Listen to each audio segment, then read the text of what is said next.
لفظ چوڑا کے بارے میں یہ مغالطہ عام ہے کہ یہ لفظ صرف عیسائیوں کے لیے استعمال ہوتا ہے، جبکہ حقیقت میں ایسا بالکل بھی نہیں ہے، اور نہ ہی یہ لفظ کسی بھی مذہب کے بارے میں نفرت انگیز ہے، جیسا کہ ہم اپنے معاشرے میں لفظ چوڑے کو حقیر اور نیچ سمجھتے ہیں، جو کہ کسی طور پر بھی مناسب نہیں ہے۔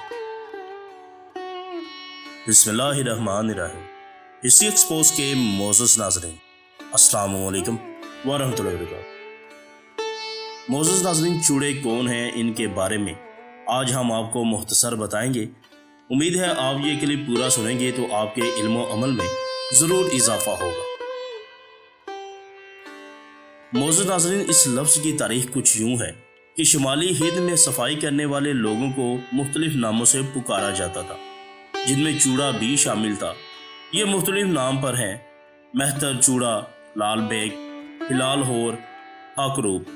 یہ پانچوں القابات تھے جو امراء کی بستیوں کو صاف کرنے والے لوگوں، جنہیں بنگی بھی کہا جاتا ہے، ان کے لیے یہ لفظ استعمال کیے جاتے تھے، اور ان سب کا تعلق ہندو دھرم کے سب سے نچلے طبقے شودر سے تھا۔ آنے والے وقتوں میں مختلف القابات میں سے چوڑا کہلانے یا یوں کہہ لیجئے کہے جانے والے کثیر تعداد میں ہوتے گئے، اور بعد میں یہ چوڑے لوگ باقاعدہ ایک ذات بن گئے۔ چونکہ ناظرین، کلپ میں ہم پہلے ہی عرض کر چکے ہیں کہ یہ ہندو مذہب کا شودر طبقہ تھا، جو انتہائی پستی کی حالت میں پسے ہوئے لوگ تھے، اور وقت کے ساتھ ساتھ یہ لوگ دوسرے مختلف مذاہب اختیار کرتے گئے۔ شروع میں چوڑا ذات کی اکثریت نے گرو نانک صاحب کا سکھ مذہب اختیار کر لیا۔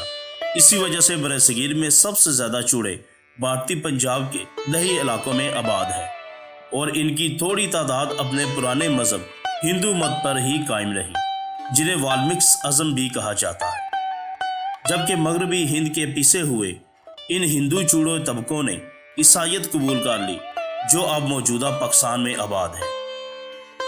معزز ناظرین، حیرانگی کی بات شاید یہ بھی آپ کے لیے ہو کہ بہت تھوڑی تعداد میں چوڑے مسلمان بھی ہیں۔ یہ وہ شادر ہندو چوڑے تھے جو جامعہ مسجد دلی کے آس پاس آباد تھے، اور جو ہندو شادروں سے مسلمان ہوئے تھے۔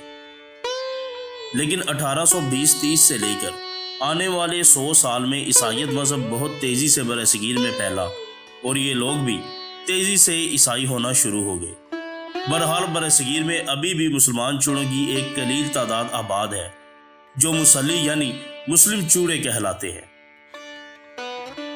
معزز ناظرین، مزید جاننے سے پہلے ہماری آپ سے گزارش ہے کہ اگر آپ ہمارے چینل پہ نئے ہیں اور آپ نے ہمارا چینل ہسٹری ایکسپوز سبسکرائب نہیں کیا تو کر لیجئے، اور بیل آئیکن کے بٹن کو بھی ضرور پریس کیجئے، تاکہ آپ کو ہماری آنے والی تمام ویڈیوز بآسانی ملتی رہے۔ اور اس کلپ کو بھی اینڈ تک ضرور دیکھیے، تاکہ ناظرین چوڑوں کے بارے میں مزید جو ہم آپ کی خدمت میں پیش کرنے جا رہے ہیں وہ آپ جان پائیں، سمجھ پائیں، اپنے علم و عمل میں اضافہ کر پائیں۔ معزز ناظرین، چوڑوں کی معاشرتی زندگی کا تجزیہ کرنے کے بعد کہا جا سکتا ہے کہ یہ محنتی، ایماندار اور زور بازو سخت محنت کر کے روٹی روزی کمانے والا طبقہ ہے، جس کی مثال آج بھی بھارتی پنجاب کے چوڑے ہیں۔ بھارتی پنجاب کے یہ چوڑے زیادہ تر پنجابی کسانوں کے ساتھ موالیوں کا کام کرتے ہیں، جن کے ذمہ جانوروں کی دیکھ بھال اور کھیتوں میں کام کاج ہے۔ سکھ چوڑے اپنے آپ کو مذاہبی بھی کہلاتے ہیں۔ اگر پاکستان میں بھی ان کے حالات کا جائزہ لیا جائے تو یہ لوگ محنتی اور جفا کش ہیں۔ صفائی ستھرائی سے لے کر کھیت کھلیان میں کسانوں کی مدد تک ہر طرح کا کام اور محنت کرتے نظر آتے ہیں۔